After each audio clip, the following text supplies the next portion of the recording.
everybody. Welcome to the Hallmarkies podcast. And today we are here to talk about the final two episodes of All Creatures Great and Small, season 4, talking about episode 6 and the Christmas special. And it's so good. So much good stuff. So much fun to talk about. And I'm film critic Rachel Wagner, and Michelle's here. Hey, everyone. How are you doing? Yeah, good. I can't believe we're finished this one already. No, I really can't either. I know y'all are so stingy with your TV in the UK.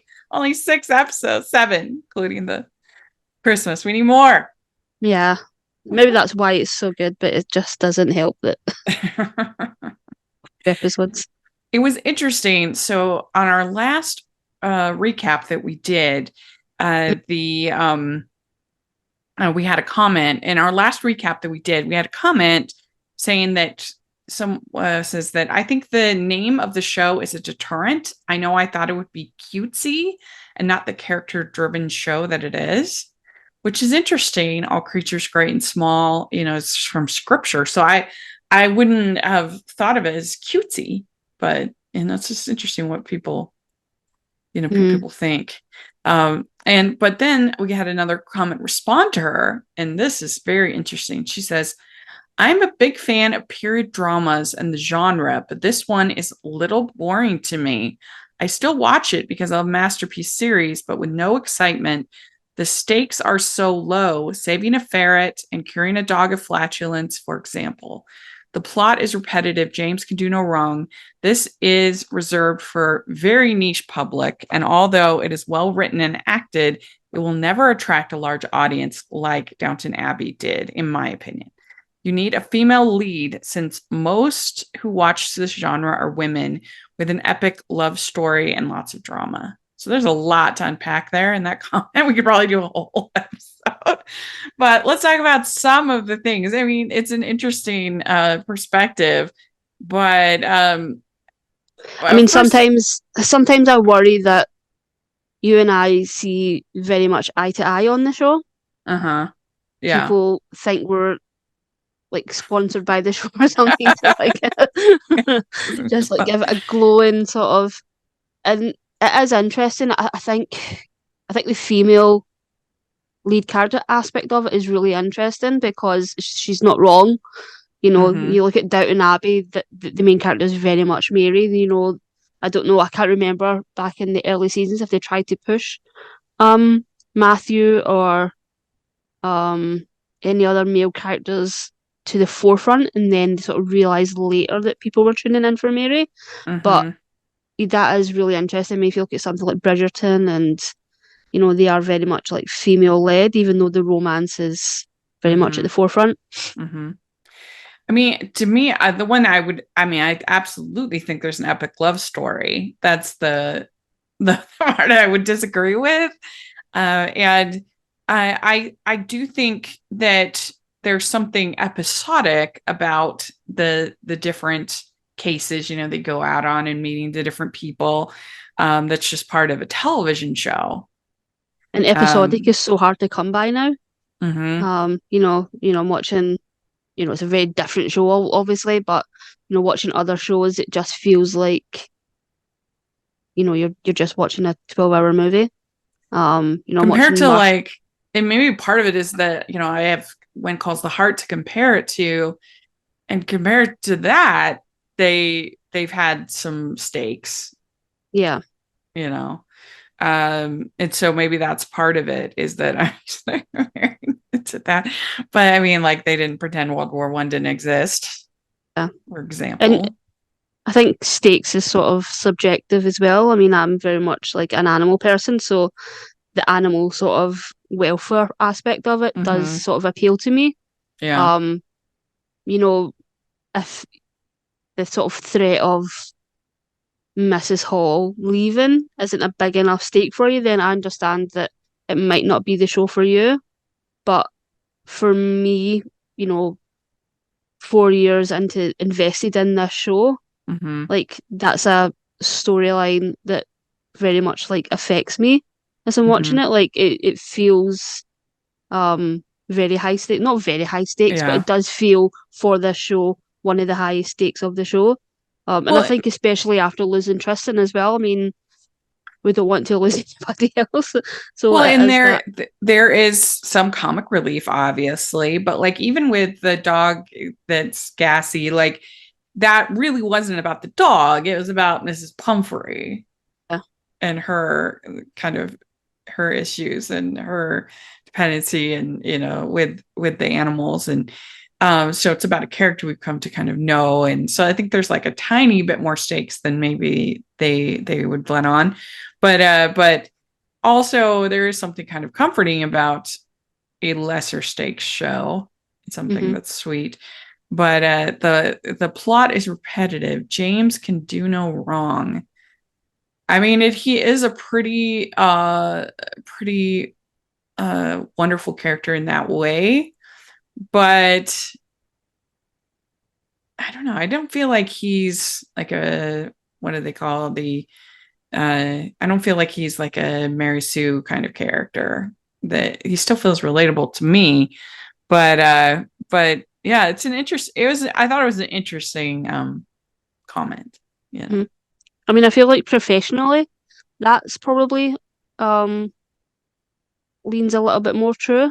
I Uh-huh. think like his relationships, and I think he, his his attitude towards just sort of burying his head in the sand is really frustrating for me at times. Mm-hmm. I mean, he's always got good reasons for that, but it is really frustrating, as a viewer to sort of see him do that quite often. Um, but yeah, I think professionally, that's fairly true. But again, that works for me because I want him to be right. I want him to save the Mm-hmm. animals, and let's say those stakes work for me because I am very invested in the animal aspect of it. Mm-hmm. Um, and also it's the formula that sort of works on the show. It doesn't have to work for everybody, but for me, it's a formula that I tune in every week and know that it's an escape from the other sort of darker TV that I'm watching, or Mm-hmm. even Yeah. just the news. um, Yeah. It's hopeful. yeah, it's hopeful, and it's hopeful, like you said, without ignoring things like World War II and the real, the Right. real world. Yeah, yeah. It's so interesting. We always appreciate your comments. Please keep them coming. Ho, ho, ho. We'd like to take a second and thank our sponsor for this episode of the podcast. It's the Hallmarkies Patreon. Do you love Hallmarkies podcast, especially at Christmas? Do you enjoy the holiday previews, recaps, interviews, and bonus episodes? If the answer is yes, please consider supporting the Hallmarkies Patreon. We need your help to do what we do both during the Christmas season and all year round. But not only do you help a podcast led by strong, independent women by becoming a Patreon, you get to become a part of the Hallmarkies family. Starting at only $2 a month as a patron, you will have access to our Facebook Patreon group where we talk about the movies, shows, and more all year. We also have many monthly patron watch-alongs with guests like Lacey Chabert, Natalie Hall, Paul Campbell, Mary Lou Henner, and more, giving their behind-the-scenes details of their films. As a patron, you also have the chance to provide input into the podcast and even join us at different tiers. So this Christmas season, spread some cheer to the Hallmarkies Patreon and become a member today. You won't regret it. Go to patreon.com/hallmarkies to learn more. That's patreon.com/hallmarkies. Episode 6 that we're going to talk about. And this one is called The Home Front. And Helen decides to move back with her father while James is away. Mrs. Hall is trying to find the right time to give notice. Siegfried is frustrated by a constant leaking tap in the kitchen. So, what did you think of this episode? Interesting. I will say this episode worked more for me on a second viewing than it did on a first viewing. Mm-hmm. Like I said before, I don't think there's a bad episode of this show. Yeah. But I do think when I first watched this episode, I was sort of feeling like I was sort of analysing it as I was watching it, as opposed to just sort of watching it and enjoy it, Mm-hmm. because it's a finale, so you expect certain things with a finale, your main character being one of them. Mm-hmm. James isn't here. Right.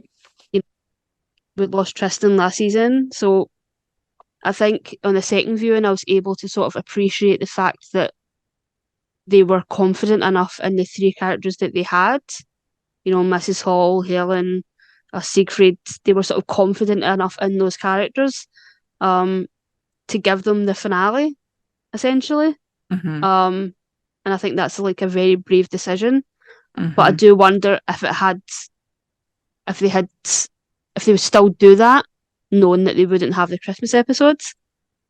Like, would they Yeah. still make the decision to go ahead without James if they didn't have the Christmas episode, which in the UK is only a couple of weeks after the finale, so it's Okay. not like a huge gap. So yeah, what about you? What about yourself? Yeah, I thought I mean, talk about stakes. There's quite a bit, in this and the whole thing with her not being able to feel the baby, like that is really, I think, a tense scene. And this is a big episode for Audrey Siegfried shippers. Yeah, I do Yeah, think next huge. season they have to go there, or at Yeah. least have one of them realize that they had feelings for the other. There's slow burn, and then there's just like ripping your hair out slow burn, Yeah. and this is sort of this is sort of getting there. They Yeah. really need Helen to sort of point it out to at least one of them. But I feel like Siegfried got pretty close here, where he's saying, "I've taken you for granted over the years," and yeah, they get, I think, he's pretty much practically acknowledged it. It's very close. Yeah, close. Hopefully, Close. it's not like a step back next season, but yeah, Yeah. I do appreciate that they gave these moments. You know that Mm-hmm. Mrs. Hall, possibly leaving, ending a relationship with Gerald. I feel like um they earned this screen time. Mm-hmm. Mm-hmm. Um, and especially for Gerald, if this is the last time we see him, I'm glad that he got quite a lot of screen time. Yeah. So Helen's smelling his clothes, James' clothes.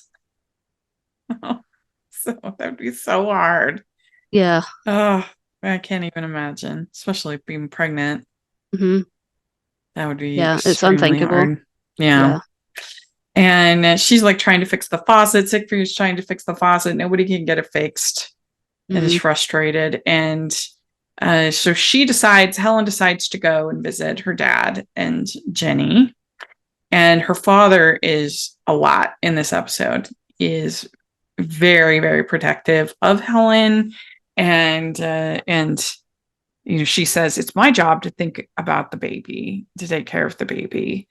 And he, is wanting her to sit, and there's this cow that's locked up, and he's really scared. And her dad says, just do as you're told. I was like, Yeah, what? this was like a jump scare with everything. It's, We sort of know that he's injured his leg or his foot, or he's carrying an injury. mm-hmm, Um, so Helen already sort of feels guilty that she's not been there for that. So you can sort of understand why she's sort of like fussing a little bit. mm-hmm. But yeah, that reaction from him, it was like, oof, yeah, that was like a season one Siegfried reaction of like, Yeah. Well, and Carmody's there, and he's trying to help the cow, mhm, and the dad eventually says, he apologizes to Carmody and to Helen, and he says that he lost a child, and I've never been able to forgive myself. I used to beg her to take it easy, and she wouldn't, and his wife, and I can't let it happen again. So yeah, yeah. girl, Yeah, and they say, I miss her, and he says, I see her in you and Jenny every day. hmm And so it ended up being like a pretty good uh, little plot, thing. He came around. You could see why he was especially anxious, but it was yeah, shocking, especially for this show. That's one scream like that. yeah. It was I guess yeah, a jump Mhm. scare, but it was a good Yeah. moment for Helen. 'Cause I think a lot of people feel like their parents didn't exist until they were born. And Hmm. then they realize that your parents had like a whole life before Yeah, that's true. That's a there. good point. And then after this is when she says she can't feel the baby, and so then she goes ask Siegfried to use his stethoscope to see if he can feel the baby, and he can, and so that's just like a huge relief. Yeah, I loved it. Like you couldn't actually like use the stethoscope through her clothes and but it was very sort of stiff upper lip when she unbuckled her Right. dungarees. They were like, oh. Well, and he says, how different could it be? I brought all these four-legged animals into the world. How different could it be? and I was like, what? That was funny. That was really funny. And you saw it, like Samuel West did such a good job in that scene with like his hands are shaking. Hmm. I feel like they've just let him sort of. I think the progression of Siegfried is so Mhm. good, but I think Mhm. they've definitely let him lean a little bit more into the comedy aspect and Mhm. given him a little bit more of that, Mhm. which is a good decision. Yeah. Yeah. It's just those little details that as an actor he does so well. Hmm. Mhm. Yeah, he's carrying a lot of weight of like promising James that he would look after her. Mhm. You can definitely feel that in that moment. Yeah. Yeah. So then we have Gerald coming over, and he has this dog, and the dog isn't feeling well. And Siegfried says that he needs to have the surgery, and Gerald's fairly nervous about it, doesn't want to do the surgery. He says, is there risk? And Siegfried says, there is no surgery that is without risk. Mhm. And so first he refuses to do it. They kind of have a fight about it. Yeah, I mean, this is his sort of like emotional support, sort of companion dog. Mm-hmm. So yeah, you definitely sort of feel like the attachment to this dog is really really a major thing for Gerald. You felt that in the earlier seasons. So yeah, Mm-hmm. the idea of I was so worried that this dog was gonna like have cancer or something, or I Yeah. was like he's gonna lose Mrs. Hall and his dog in one episode. It's just Poor too much for Gerald. poor Gerald. Poor Gerald. I know, because he's been Shirt that so says great poor this Gerald. season. He's been so good, Gerald. Yeah, I we need wish they a t-shirt that says poor Gerald on. yeah, I really do. And and so then we also have Siegfried asking Audrey to help with the advertisement for her replacement. Mhm. And I feel like that's also sort of like he's trying to gild the lily. You know what I mean? Like he's trying to make her feel guilty a little Mhm. bit. Asked her to do that. And she reads his letter that he wrote Mhm. after his wife passed away. And he says that it meant a great deal to me. You just lost Evelyn. How could you not be a mess? Yeah. And then he says, you have your own life, Mrs. Hall. You must make the most of it. And so he hasn't gotten to the Audrey stage. He's still calling her Mrs. Hall. So, oh, maybe next season we'll get Audrey. Then season after that, Maybe that'll be the big thing. And then, so Audrey, Mrs. Hall, goes to talk to Gerald and says that I'm not ready to go. I'm not ready to let it go. And there's Helen's baby and Mr. Farnan. They need me. So I guess she hasn't gotten to Siegfried either. So these ones are slow. yeah, it's just a Uh, slow burn. yes. Then Gerald says, I've always known this would come. I've always known this would come. So, and then we get this conversation between Audrey and Helen that was very sweet, where Audrey tries to tell her about, what to expect and kind Mm. of calm her a little bit. And then she says, the thought of losing those we love is dreadful, but sometimes necessary to Mhm. think, to sort of wrap your brain around.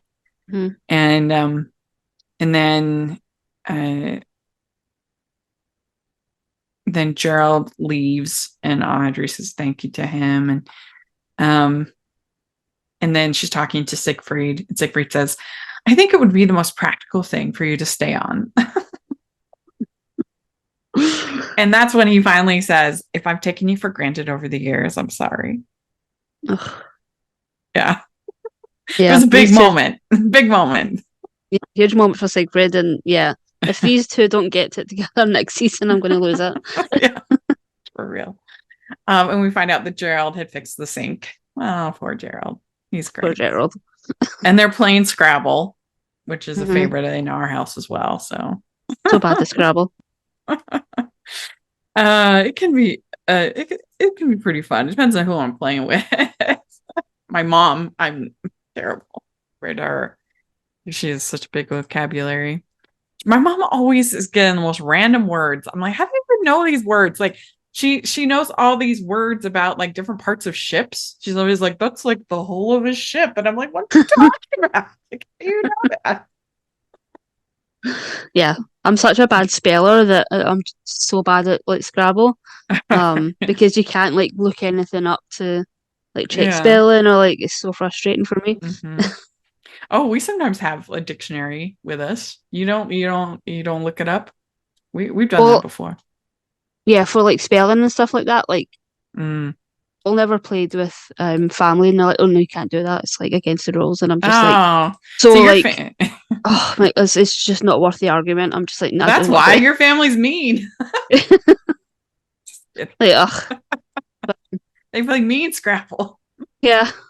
I remember I done it once, and they were like, "You can't do that again. Like, we'll let it go this one time." And I was like, "Oh, forget." Wow. That's funny. We'd like to take a second and thank our sponsor for this episode of the podcast. It's Baker Bookhouse and their spring releases. First, The Seamstress of Acadia by Laura France. Caught between the warring French and English on Canada's rugged shores in 1755, Sylvie Gallant is forced from her Acadian home and family and is alone in colonial Virginia.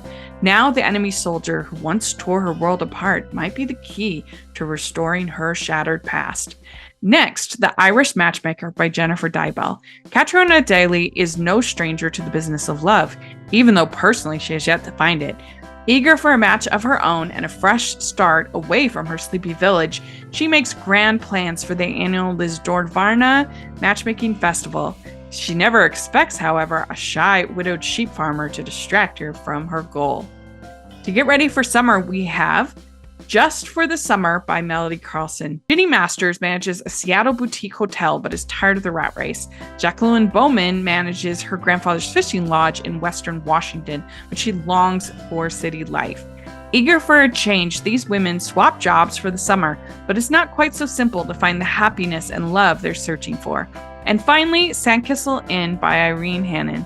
When a man struggling to recoup from a tragic loss and woman still reeling from an unplanned career detour join forces to save a floundering B&B on the Oregon coast, they might also discover that hope and healing can sometimes be found in the most unexpected places. You can pick up any of these books wherever books are sold now or later this spring and save up to 40% off on these or the whole spring book release list at bakerbookhouse.com/featured/rebel-fiction or use the affiliate link below. That's bakerbookhouse.com/featured/rebel-fiction. Well, let's talk about the Christmas special. So this is called On a Wing and a Prayer. And it is faced with a daunting future. James longs to see Helen, but an injured bird stands in his way. Siegfried and Carmody try to support Mrs. Hall's community efforts. And this was a very interesting episode.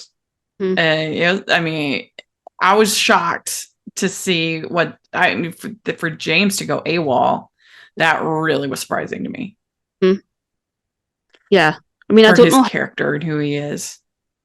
like, I don't know how, like, the army sort of works in terms of, like, would he have been allowed to go home in any sort of, like, legal circumstance? Would they have given him a leave of absence before while he's still in the sort of training process? Mm-hmm. Like, I'm not sure how that works, but yeah. Well, it seems like he has to just get the permission from his superior, and the superior is the one that's refusing to do it, and so then he hides in the truck goes AWOL, which Yeah. is like a serious crime. Yeah. Very So much that so. was given his character, I was shocked. Yeah, I was surprised That that they they'd done did that. that, and like, especially because he sort of considers it, then it's kind of like, no, then he actually just goes for it, and I'm like, oh, Yeah, yeah. I was really shocked. I was shocked. I mean, yeah, it's kind of interesting what they did to have episode 6 be all about all the other characters, and then episode 7 to be all about James. James, yeah. It's kind of interesting the way they did that. And you have basically at the beginning, there's this bomber crew that doesn't come back, and that James is close to, and that's part of what kind of traumatizes him. And the idea that he might not ever see his child, that he might never see Helen again. hmm It's really, I mean, who wouldn't? Of course, that would be a lot, but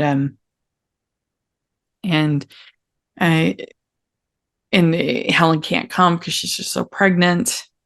And on the phone, I miss you so much. I really need to see you. Oh, Yeah. I think this episode is made all the more sort of like hard to watch. Was I just watched the first episode of Masters of Air? oh, Um, and that is very much about what James is about to do. oh, Austin Butler, like his character is coming in to fly missions, uh-huh. and hit the first mission that they fly, like they're totally unprepared for what they're about to face, and they sort of just start getting picked off one by one, and it's just horrendous to watch. Oh my And they sort of gosh. they just come back, and they're like, why were we not warned or like told like what it was going to be like up there? And like the other main characters, like there's no words to like prepare you for that. Is Yeah, this a just new show? yeah, it's the new show from Steven Spielberg and Tom Hanks. So it's like Band of Brothers, the Oh, Pacific, and now Masters of Air. It's on Apple TV. oh my It's gosh, I didn't even yeah, know about this. Is this Austin Butler? Is he American in it or British? is Elvis I mean, he accent has going this, on. okay, Yeah, I was like, I would be so curious to hear him with a British accent. But I love Austin Butler. Oh my gosh. Wow. I'll have to, that does sound intense, but I'll have to check that out. it's And very very good. yeah, and so they have this hawk, and the hawk is has a broken feather. The hawk is the mascot for their division, I hmm guess what you'd call it. And they ask him to look at, see if he can treat the hawk.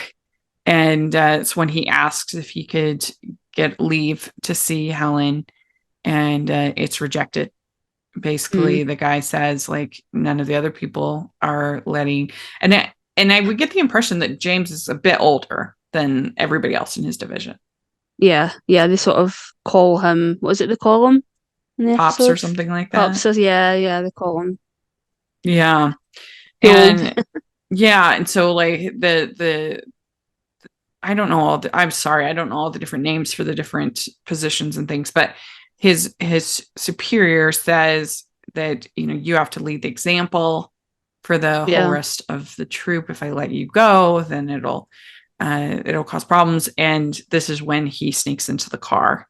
yeah. It's And such a difficult thing because his superior, while he's very sort of hardened and he's probably saw some awful things, just at the start of the war, and he's not wrong. Like if he does it for one person, is he going to have to do it for everybody? Like, mhm, should James get special treatment? Obviously, because we love him, so we think so.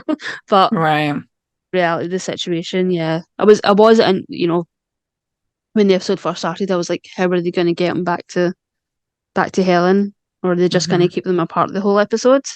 Um, I know. because the And reality of the he was situation is so that close. He can see the sign and everything. Oh. Yeah, he's so close when he gets found, mm, and by this is sergeant, I guess. And the sergeant says that you're not the first one to miss home and won't be the last. We have to stick together, Harriet. And James says, I knew one of the men that was lost, and it got to me. And the sergeant says, I trained all of those men yeah, on the plane. So Ooh. Just a young man himself. Mm-hmm. Mm-hmm. And it turns out he has, I think, didn't they say he has 2 girls? Yeah, 2 Yeah, girls. Sergeant has 2 little girls, twins. He's seen them twice in their lives. If we allow ourselves to be controlled by our emotions, none of us would be here.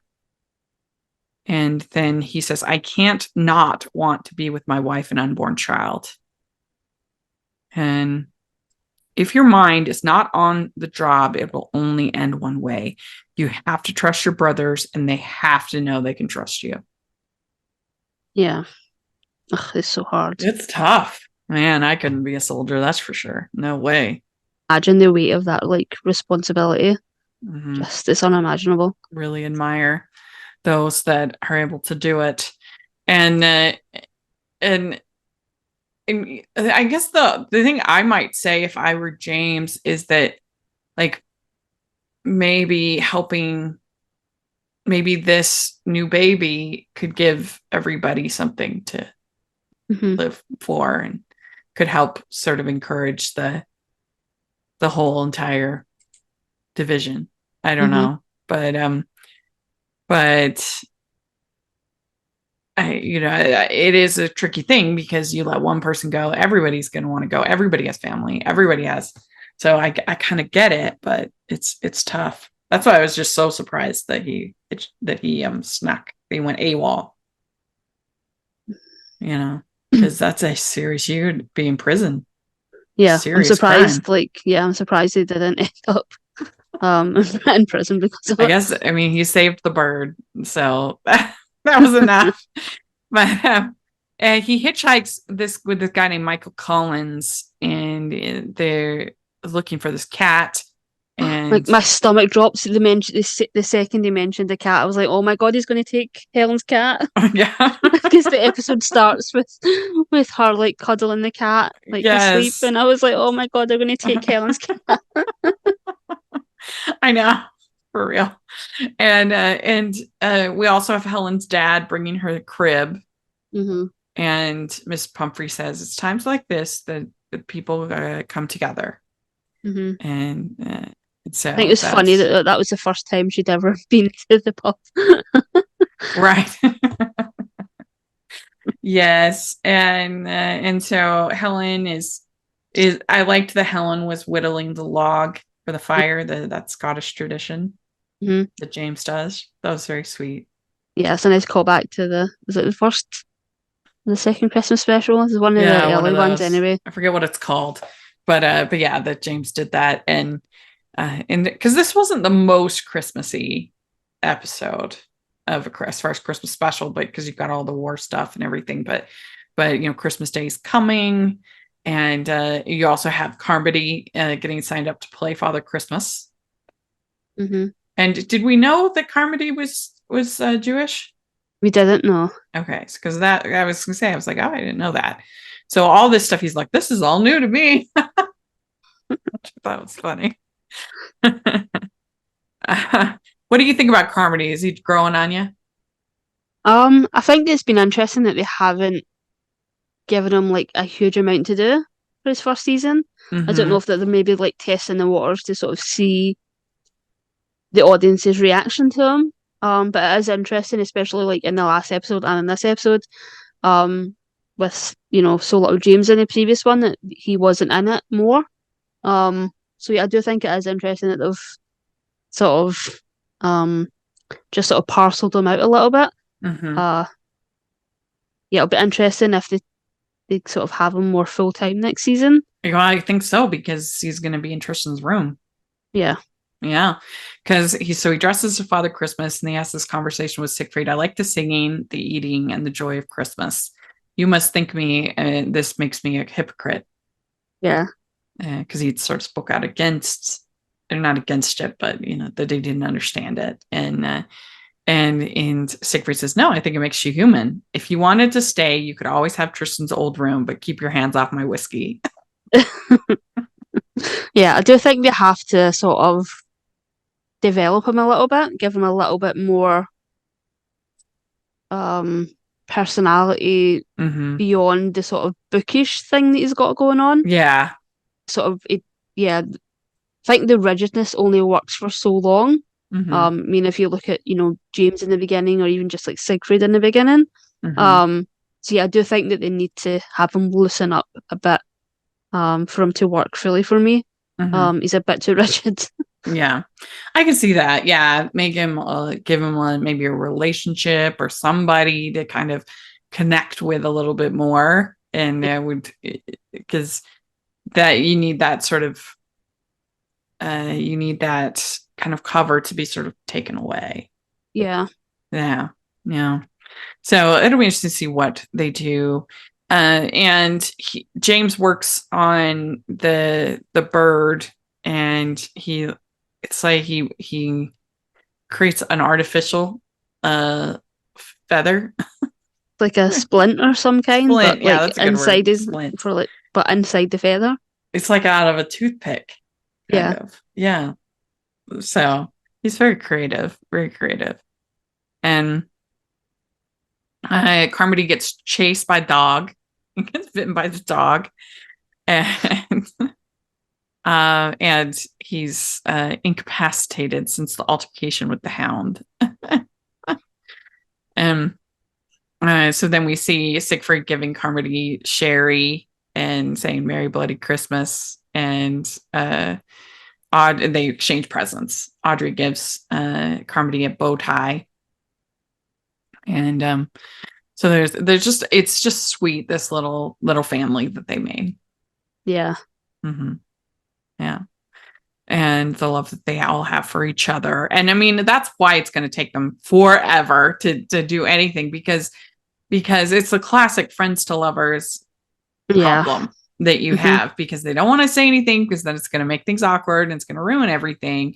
But then it just keeps simmering and simmering and simmering. And it's different with this because, I mean, friends to lovers is one of my favorite tropes in books, but typically it's they get together, that's the end. Mm-hmm. Going to be this show, they have to sort of go beyond that. Mm-hmm.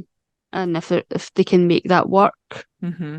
And I guess it's been a while since I read the books. It's been over 10 years. And I guess there is no Audrey Siegfried relationship in the books.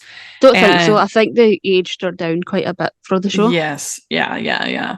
And so some people are like, oh, they're just making things up. And I'm like, it's fine. Yeah. Fine. I'm fine with it. It doesn't need to be totally accurate to the books. And Audrey says to Helen, you don't have to pretend to not be terrified of what's to come. Nobody's ready to have a baby.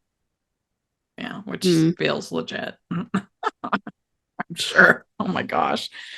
We'd like to take a second and thank our sponsor for this episode of the podcast. It's the Hallmarkies merch store. Are you looking for that perfect gift for the postable, hardy, or Hallmarky in your life? What about getting that t-shirt or hoodie that will help you stand out at your next holiday party? Now is the time to check out the Hallmarkies merch store. Full of festive designs by artists like Jessica Miller, Carrie from Hallmark Comics, and more. You can even have more than just shirts, but totes, cell phone cases, notebooks, mugs, and more. And it isn't just Hallmark. We have designs for Anna Green Gables, Man from Snowy River, The Nanny, and more. Every purchase at the merch store goes to help support the podcast and allows us to make the great content you know and love. There are frequent sales, so go to tpublic.com/stores/Hallmarkies or see the link in the description. That's tpublic.com/stores/Hallmarkies. Like most of the animals have 4 legs in theory too. Be easier. Yeah. That was funny. And then I liked when they call Mrs. Pumphrey calls Carmody Uncle Carmody. Would you mind keeping track of Turkey? That was cute. Yeah, it's almost worse than the opposite, because the second you become uncle, you're responsible for that dog. Yeah. And then they have a big dinner at the Drovers, and Mrs. Pumphrey raises the toast to Siegfried, and he toasts to Mrs. Hall and Carmody and to Jesus. So there you go. And then that's when we get Carmody dressing up as Father Christmas. I like the singing, the eating, and the joy of Christmas. And And then they gather around and they listen to King George's address, which is very famous. If you've seen the King's speech, you know about this and his stutter and how he became kind of, that stutter became comforting for the British people. His addresses, and this particularly, I think this Christmas address is very well known. And so and let's see here. And then so Carmody says, "You really are the most remarkable woman, Mrs. Hall." Which is very cute. Mr. Farnan was right. You really are quite remarkable. And so and then Siegfried gives Audrey her wedding ring. "You forgot this." And she says, "I didn't forget." Yeah. That was very sweet. So then the Helen goes into labor, and the midwife comes, and finally on Christmas Day, and then it's interesting because I actually have two aunts that were born on, I think, the day after. I think both of them, or they were born right around Christmas. And my Aunt Kate, they actually brought her home in a stocking. They have this picture of her in this like little stocking. I think it's like a sweet story, but also just like the reality of having your birthday on Christmas is the worst. I know. Yeah, I know. Because even having it under a month, because mine's on January 23rd, it's even that is sometimes feels like, oh, it's a little close, like getting all the combined stuff. And my sister and our birthdays are 2 years and 2 weeks apart. So we would get a lot of combined parties. You're not getting like too. a big present in November. It's not happening. Right. But it would be really cute for the baby later on. It's very cinematic, but it's just not. Yes. And so then the sergeant says, "I will let you go home for 2 days." And so that's very exciting. And she has the baby, and "You gave me a little boy for Christmas." Adorable. And James says, "I will come back to you. Nothing will keep me away." And then Audrey says to Siegfried, "You're going to frighten him." And then he says, "We've all got battles to fight." And then they give the cat to Michael. This Michael Collins. Yeah. So you're right. It wasn't even the cat. It wasn't even the cat he was looking for that still gave him away. Yeah, you should go be with your family. Got her hands full. Here's the cat. But yeah, I guess she's got something else to take care of now. But yeah, I would give these episodes, I don't know, it's so hard. They're all so good. Like give it like an 8. Yeah, I think I'll go like 7.5 for the finale, and then like an 8 for this. Yeah. Well, let us know what you think of these episodes. We'd love to hear your thoughts in the comment section or on Twitter. And Michelle, where can people find you? I'm on Twitter at Michelle R. Benson. Great. And you can find me at Rachel's Reviews, all over social media, iTunes, YouTube, and on Rotten Tomatoes. So check that out. And also make sure that you are following the podcast, the Hallmarkies Podcast, all over social media. And if you are listening on iTunes, please leave your ratings and reviews. That would really help us right now. There was this big mess on iTunes with this iPhone update that really affected all the podcasts. So if any podcast that you're a fan of, please leave your ratings and reviews 5 stars, because we really need it right now because the algorithm got all messed up. But if you are watching on YouTube, please give the video a thumbs up, subscribe to the channel. We appreciate that so much. We also have our Patreon group, which is so much fun, and the merch store. You can get all Creature Green small merch, so check that out. And thanks so much, and we'll talk to y'all later. Bye. Bye.